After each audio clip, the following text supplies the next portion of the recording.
Un des trucs que j'ai retenu de ce qu'Aurélien Barraud évoquait, c'est cette nécessité, au final, d'être intranquille et d'essayer le plus possible de penser autrement les choses. Et je crois qu'on va avoir aujourd'hui plusieurs exemples de personnes qui s'efforcent de faire ça. Et justement, nous, à Anciella, face au défi qu'a rappelé Aurélien et qu'il était très important de rappeler, nous, on a la chance de voir des personnes qui agissent tous les jours. Tous les jours, on croise des personnes qui s'engagent, qui se bougent, qui font tout ce qu'elles peuvent, en fait, pour répondre aux enjeux d'effondrement de la biodiversité et à tout ce qui nous guette, qui a déjà été évoqué. Et c'est de voir toutes ces personnes qui s'engagent qui me donne aussi à moi et à tout le monde à Anciella l'énergie d'agir à notre tour. Et ce que j'avais envie, c'est d'essayer de vous transmettre à vous aussi un petit peu de cette énergie. Et pour ça, j'avais envie de vous raconter quelques histoires de personnes qui s'engagent et qu'on côtoie, nous, dans la région lyonnaise, à Anciella. Alors, parmi ces personnes qui s'engagent autour de nous, il y a pas mal de gens, en fait, qui créent des entreprises éthiques ou qui lancent des associations écologiques ou solidaires. On en accompagne 300 chaque année dans notre pépinière d'initiative. Et parmi eux, il y a une personne dont je voulais vous parler qui s'appelle Lionel et qui a créé une association qui s'appelle La Galoche. Alors, l'aventure de Lionel, ça commence avec ses voisins dans la ville de Sathonay, qui est pas très loin de Lyon, où ils ont constaté qu'en fait, il manquait d'un lieu pour se retrouver, qu'il manquait de commerce alternatif, qu'il manquait de lieux où vivre la transition ensemble. Et ils ont eu envie de créer cette association pour ouvrir ce lieu à l'image de ce qu'ils avaient envie de voir dans leur commune, le tout à côté de leur vie bien active, puisque pour la plupart, ils travaillent, ils ont des enfants.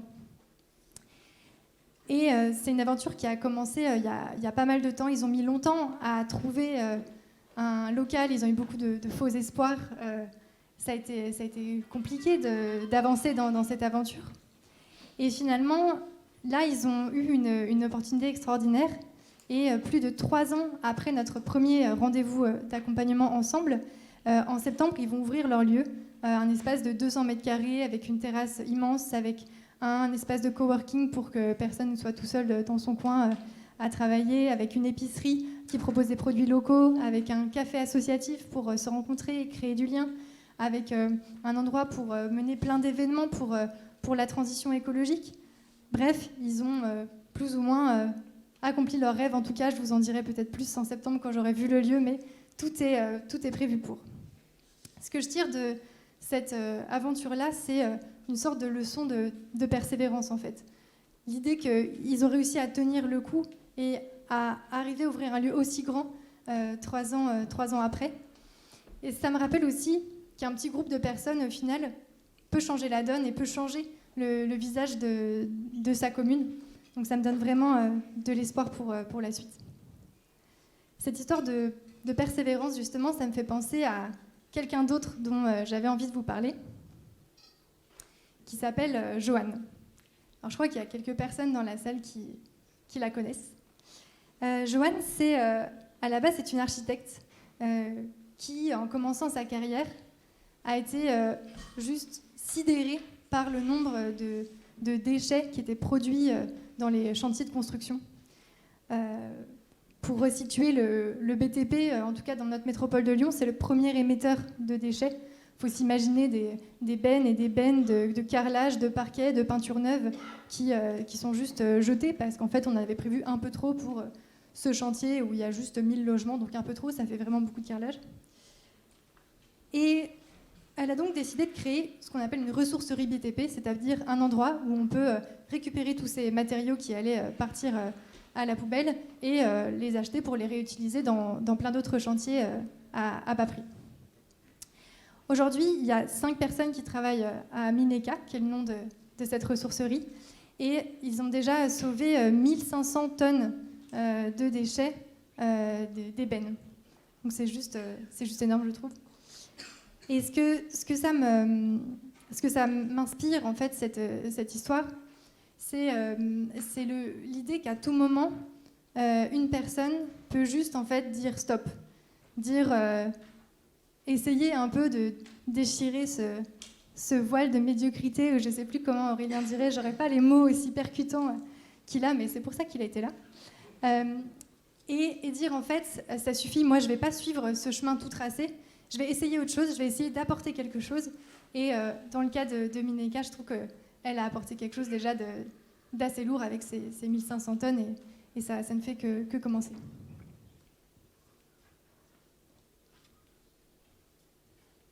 Donc ça, c'était pour l'histoire de Joanne. Et on était sur une histoire de personne qui ne suit pas de chemin tout tracé.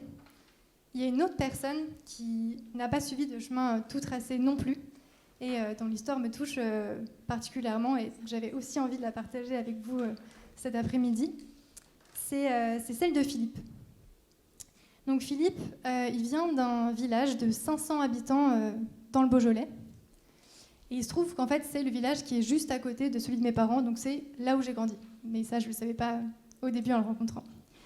Donc il faut s'imaginer que c'est une zone où, en gros, il n'y a que de la monoculture de vignes. C'est-à-dire que c'est des super collines, c'est joli, c'est sympa, mais globalement, c'est bourré de pesticides et c'est un désert pour le vivant. C'est-à-dire qu'il ne se passe rien pour les insectes et les oiseaux qui disparaissent, comme on l'a vu précédemment.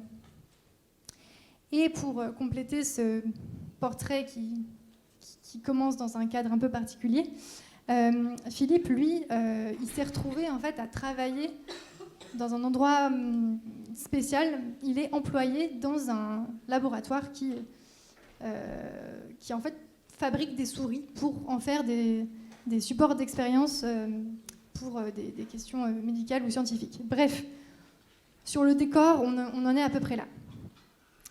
Et en fait, Philippe, il a créé cette année, avec tout un groupe de personnes de cette région du Beaujolais, une association qui s'appelle Alternative, parce que lui, en fait, ce qui l'intéresse, c'est le vivant.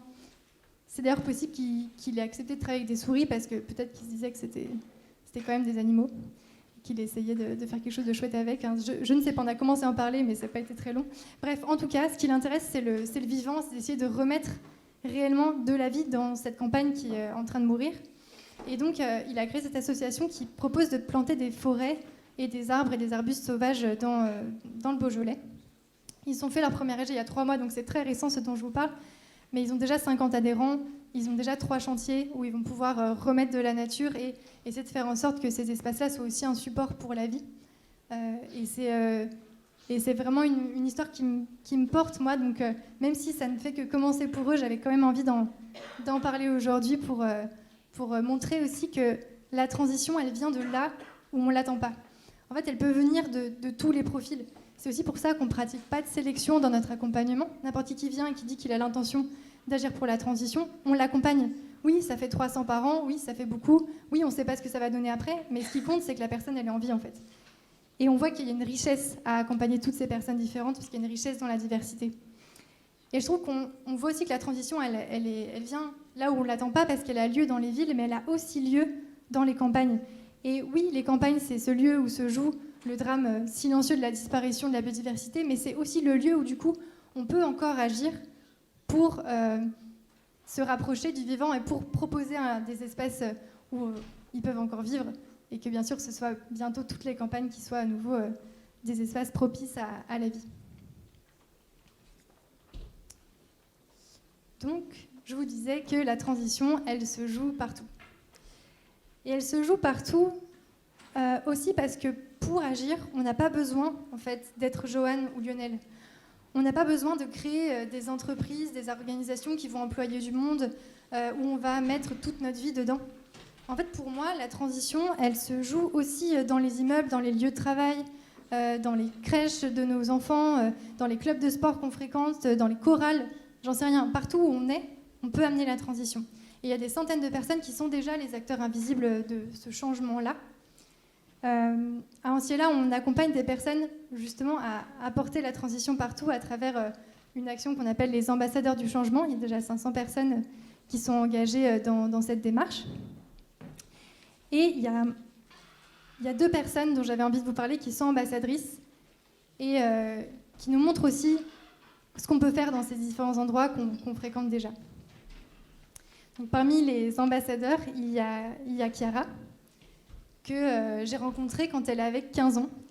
Elle était lycéenne, mais elle faisait l'école à la maison parce que bon, le lycée, c'était pas trop son truc, c'était compliqué. Et elle m'a marquée par la détermination qu'elle avait déjà à agir pour l'écologie, à faire des tonnes de choses dans son quartier et son immeuble. Donc pour essayer de l'aider, je lui ai proposé de commencer par distribuer des autocollants Stop Pub autour d'elle. C'est tout petit comme action, mais c'est sympa parce que quand on fait ça, on peut rencontrer ses voisins, on propose aux gens un truc qu'ils cherchent partout et qui va leur servir. En même temps, ça évite des déchets. Bon bref, c'est une première action qu'on conseille souvent en Ciela.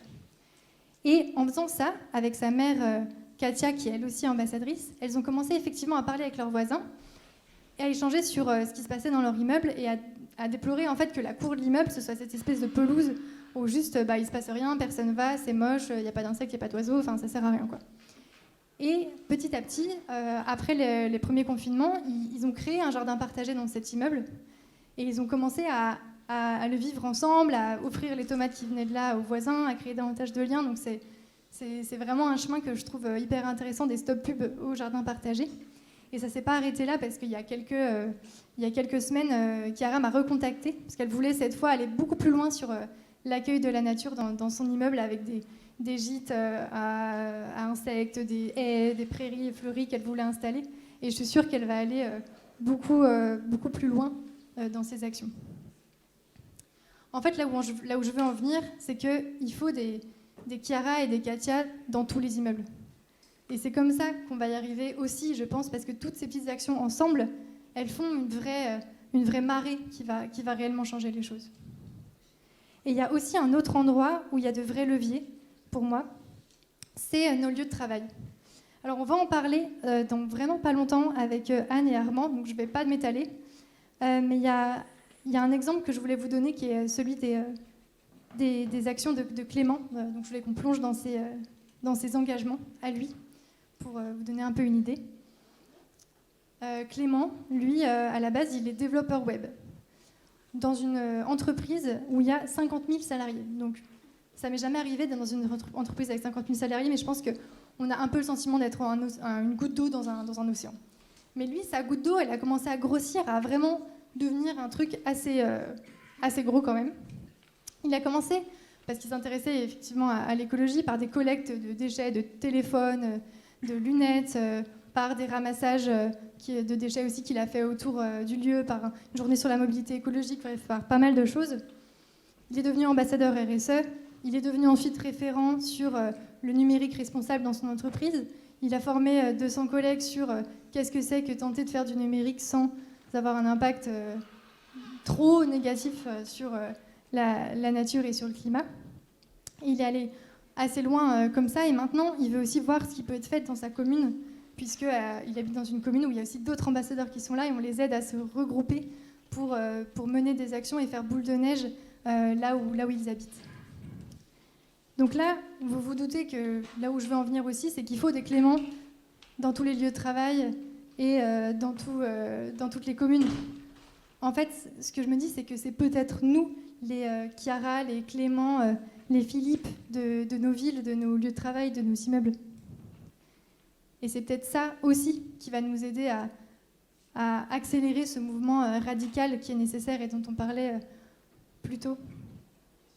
En fait, pour finir, je vous ai présenté 5 histoires. Ces 5 histoires, c'est clairement pas des cas isolés. Nous, on a 700 associations qui s'engagent à Lyon, on les a comptées. Il y a 273 composteurs, il y a 100 jardins, composteurs gérés par des habitants. Il y a 90 AMAP, il y a 600 commerces éthiques, bref, je ne vais pas vous faire toute la liste. Mais en un mot, les solutions, elles existent. Et ces 5 histoires que je vous ai présentées, ce n'est pas des personnes exceptionnelles. Et ça, c'est très important. C'est des gens comme vous et moi. Et pour moi, on fait tous partie de la solution. Du coup, ce que je me demande, c'est est-ce que peut-être on ne pourrait pas être tous, en fait, les étincelles de ce changement qu'on veut voir autour de nous. Voilà, merci.